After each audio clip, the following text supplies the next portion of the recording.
Grand royaume des elfes du premier âge, aujourd'hui nous allons parler de Doriath. Commençons par un peu de géographie.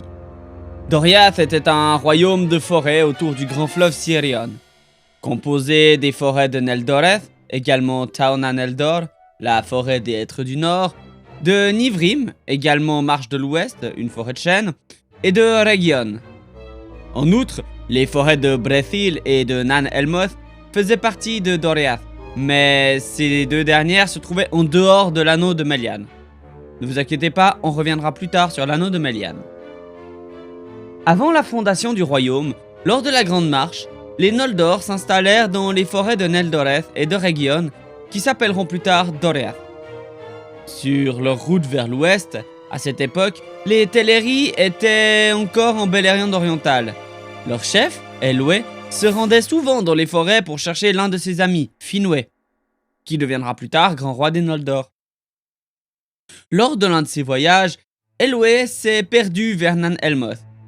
Et quand Ulmo est venu pour mener les elfes en Valinor, une partie de ceux-ci sont restés derrière. Ils furent connus sous le nom de Sindar ou Elfe Gris. Et lorsque Elwë revint, il devint leur roi, gouvernant depuis Doriath. Sur les conseils de Melian, sa femme, Elwë, que l'on nommera Eleuthingol, devint l'allié des nains de Belegost, et ils creusèrent pour lui les somptueuses cavernes de Menegroth, qui devint la capitale du royaume. À cette époque, Éol, l'elfe noir, loua la forêt de Nan Elmoth à Thingol après avoir payé le roi avec une très bonne épée et qui deviendra plus tard très connue, Anglachel. En 1497, de l'âge des arbres, après la première bataille du Beleriand, de nombreux elfes se sont installés à Doriath, qui a ensuite été encerclé par l'anneau de Melian, une barrière d'enchantement impénétrable qui gardait le royaume de toute intrusion ennemie, et même amis involontaires d'ailleurs. Même au-delà des limites de l'anneau, Thingol était considéré par tous les elfes natifs du Beleriand comme leur seigneur. Il était même reconnu au roi de tous les Teleri du Beleriand. Donc, avant la venue des Noldor, Thingol était vraiment puissant et influent, ce qui fait qu'il vit d'un œil un peu mauvais l'arrivée de tous les princes Noldor, des fils de Fëanor et de toute cette équipe. Alors que son propre royaume était protégé, Thingol répugnait toujours à céder d'autres terres du Beleriand aux Noldor, car il soupçonnait les nouveaux seigneurs agressifs de la Terre du Milieu. Les relations du roi Thingol avec les Noldor étaient tendues et se sont encore détériorées des décennies plus tard, lorsqu'il a appris la vérité sur le massacre fratricide à Alqualondë. Thingol, dans sa fureur, a alors interdit l'utilisation du Quenya sur ses terres, et ce qui fit du Sindarin la langue officielle des elfes et la langue commune de la Terre du Milieu. Le roi de Doriath refusa d'aider les Noldor dans la guerre contre Morgoth, et ne prit que très peu part à la guerre en cours. Lorsque les hommes arrivèrent au Beleriand, on leur refusa l'entrée à Doriath. Cependant, à la demande de Finrod, les Haladin sont autorisés à vivre en Brethil.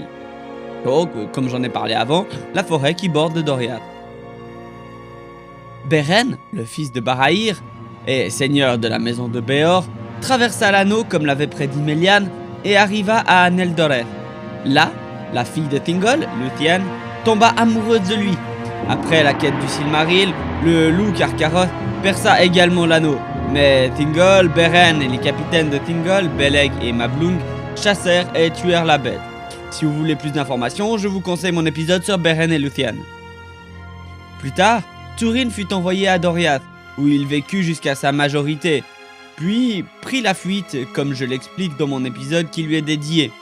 Plus tard, sa mère et sa sœur, Morwen et Nienor, y ont vécu jusqu'à ce qu'elles soient perdues. En 502 du premier âge, quelque temps après la mort tragique de Túrin, Húrin, le père de Túrin donc, et maintenant un vieil homme, fut autorisé à entrer dans Menegroth avec une bande de hors-la-loi où, en colère, il jeta le Noglamir, le trésor de Nargothrond, devant le roi Thingol et le remercia d'avoir aidé son fils.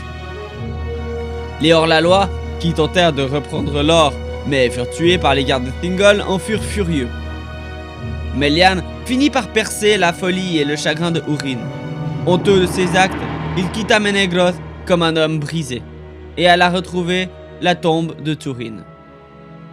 À cette époque, un désir est venu dans le cœur de Thingol de prendre le Noglamir et d'y placer le Silmaril, fusionnant ainsi deux des plus grandes créations des elfes et des nains. Il engagea alors des artisans nains pour le faire à sa place.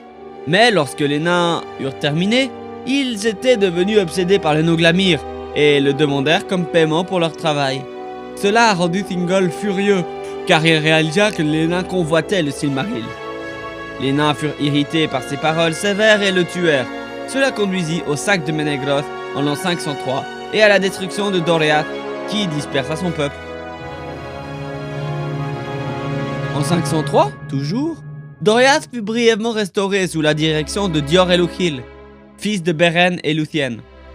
Apparemment, apprenant que le Silmaril se trouvait à Doriath, les fils de Fëanor, toujours eux, envoyèrent un message à Dior pour demander le retour du Silmaril. Dior ne répondit jamais.